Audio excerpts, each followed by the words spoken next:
नमस्कार साथियों, मैं संजय नामदेव। स्वागत है आपका चैनल पर। आज हम पढ़ने जा रहे हैं प्रश्न बैंक कक्षा 11वीं रसायन शास्त्र का जो इकाई 7 है, साम्य अवस्था वाले इस पाठ की चर्चा हम आपसे करने वाले हैं साथियों आपको बताऊं कि चैनल पर नए हैं, चैनल को सब्सक्राइब कीजिए, लाइक कीजिए, दोस्तों के साथ शेयर कीजिए।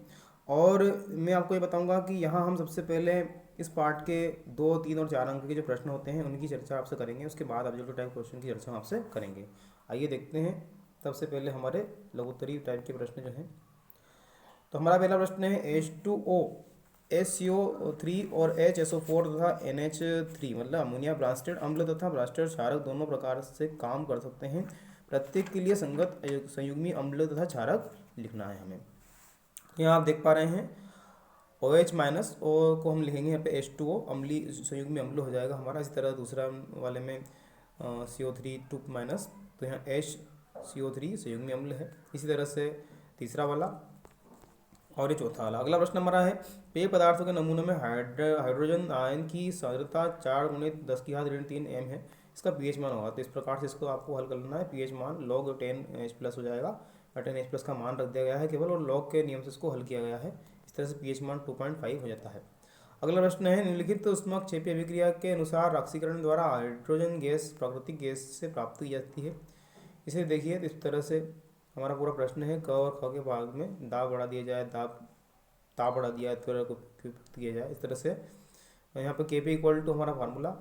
ख वाला प्रश्न और 2 और 3 नंबर के प्रश्न को इस तरह से हल कर सकते हैं। ये आपके प्रश्न नंबर 4 की बात करें यदि, तो यहाँ चौथा प्रश्न है हमारा, साम्य टू H2G और CO इस प्रकार से एक समीकरण हमको दिया हुआ है।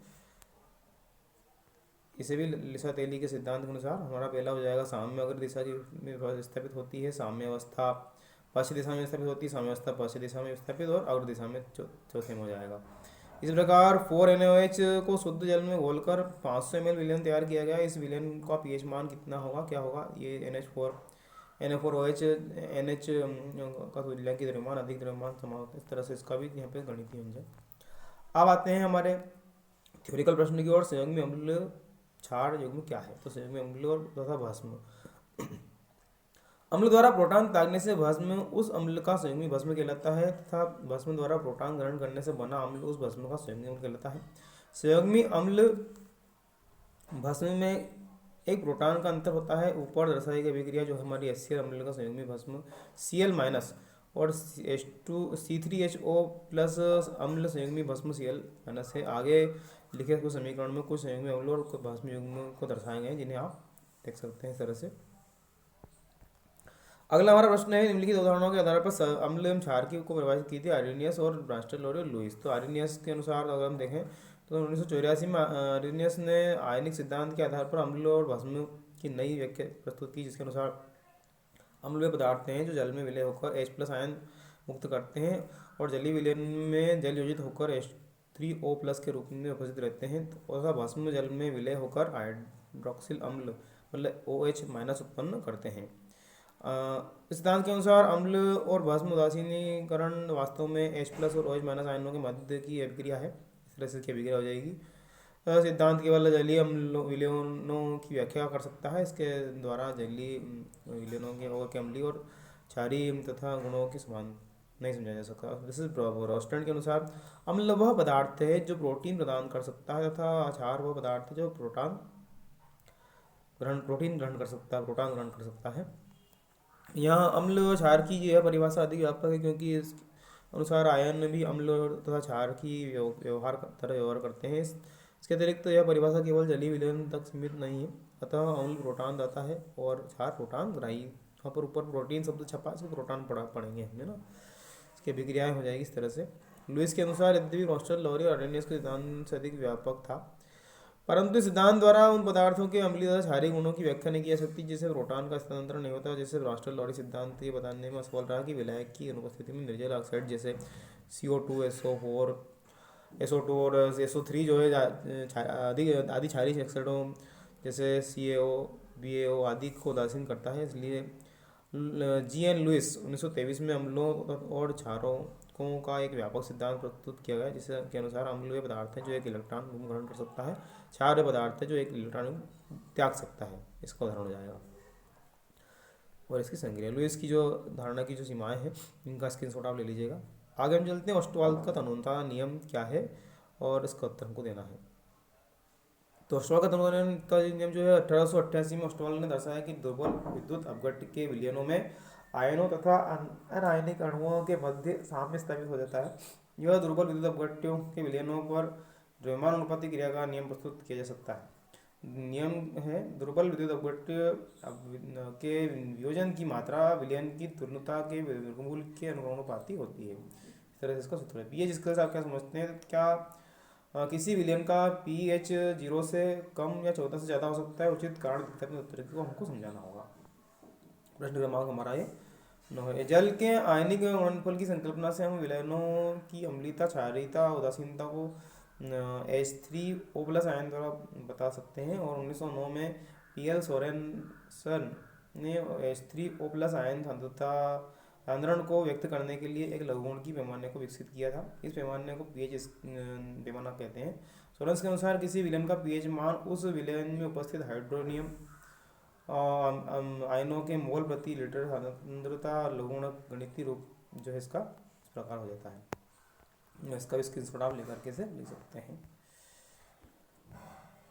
इसके बाद हम चलें 10वें प्रश्न की ओर। तो 10वां प्रश्न हमारा PbI3 के विलेयता तथा विलेयता गुणांक में संबंध स्थापित कीजिए। संबंध यहाँ पे हो जाएगा, आप सब देख लीजिएगा। सम आयनिक प्रभाव के उदाहरण से स्पष्ट कीजिए। तो 12वां प्रश्न हमारा हो जाएगा ये। इस प्रकार 13वें प्रश्न की बात करें तो प्रति समूह के हाइड्रोक्साइडों के अवक्षेपण में NH4Cl व NH4OH के स्थान पर NaCl की उपस्थिति में क्या NaOH लाया जा सकता है? इसका क्या प्रभाव होगा? इसका उत्तर हो जाएगा ये। लवण जल अपघटन क्या है? एक उदाहरण दीजिए। किसी लवण जल का जल द्वारा अपने मूल अवयवों में व्यक्त होना लवणीय अपघटन कहलाता है। इसमें एक दुर्बल अवयव दुर्बल होना आवश्यक है। इस तरह से जल अपघटन की कोटि क्या है समझाइए। इसकी कोटि वाला हो जाएगा ये प्रश्न आपका। विलेयता गुणनफल से आप क्या है क्या समझते हैं? इसके बारे में आप लिख देंगे यहाँ से, इसका स्क्रीनशॉट ले लीजिएगा। विलेयता गुणनफल की परिभाषा हो जाएगी ये। सम आयन प्रभाव वाला लिख लेंगे आप मन से। द्रव्य अनुपाती क्रिया नियम। तो द्रव्य अनुपाती क्रिया नियम या सक्रिय मात्रा का जो नियम है, इस नियम के दो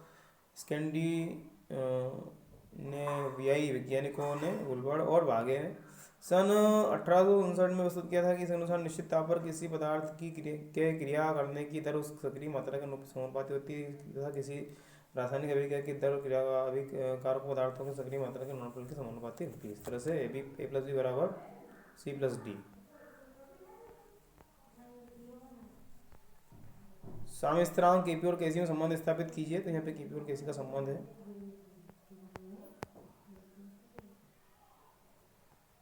आइए आगे देखते हैं। इस तरह से हम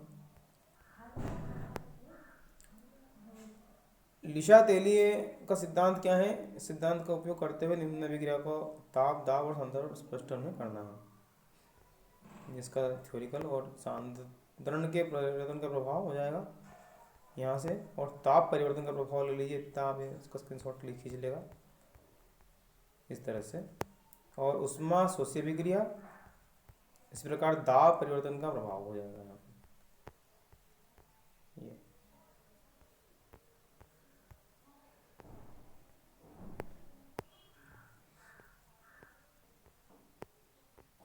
आइए साथियों, यहाँ से हम ऑब्जेक्टिव टाइप क्वेश्चन की बात कर लेते हैं। तो पहला जो हमारा ऑब्जेक्टिव है यहाँ पर एक रिवीजन के रूप में, क्योंकि इनके उत्तर तो आपको पहले से पता ही है, पर यहाँ पे एक रिवीजन के रूप में आप देख सकते हैं कि पहले वाले का जो उत्तर है हो जाएगा बी वाला, दूसरे का उत्तर है ए वाला, फिर तीसरे प्रश्न का उत्तर है सी वाला दिखाई दे रहा है हमें स्पष्ट रूप से, तो सी वाला इसका उत्तर हो जाएगा। आगे हम चलें तो चौथे वाले का जो उत्तर हो जाएगा ए, पाँचवें का ए, छठे का डी हो जाएगा हमारा। इस प्रकार सातवां, आठवां और नवा ये भी हमको दिखाई दे रहे हैं, सातवां, आठवां और ये हमारा नवा का सी हो जाएगा। इसी तरह से 11वां प्रश्न हमारा, इसका बी वाला हो जाएगा। 12वां जो है पीएच पाठ्यक्रम मापक्रम की जो अवधारणा है उसका सी। इस प्रकार लुईस अम्ल सी हो जाएगा SO3। डी वाला हो जाएगा CuSO4 क्या है? तो डी जो है प्रबल अम्ल दुर्बल क्षार से बना एक लवण है। ये हो जाएगा इसका। इसी प्रकार 15 जो है इसका उत्तर हमें हो जाएगा सी वाला हो जाएगा 16 का, 17 का बी वाला, 18 का ए वाला, इसी तरह से। और 19 का भी ए वाला उत्तर हो जाएगा। इसके बाद में सही जोड़ी वाला जो प्रश्न है इसकी बात हम करें तो पीएच स्केल जो है, तो इसका जो उत्तर हो जाएगा सोरेनसन हो जाएगा डी वाला। दूसरा जो है इसका उत्तर हो जाएगा ई वाला, दुर्बल विद्युत अपघट्य। संगणन का हो जाएगा उत्तर बी वाला। द्रव्य गैस साम्यावस्था पे क्षारक हो जाएगा ए, प्रोटॉनग्राही। और द्रव्य अनुपातिक क्रिया जो है ये हो जाएगा गुलबर्ग और वागे का नियम हो जाएगा। इस तरह से साथियों हमारा जो आज का भाग है इसमें इस पाठ में इतना ही। धन्यवाद आप चैनल पर आए इसके लिए।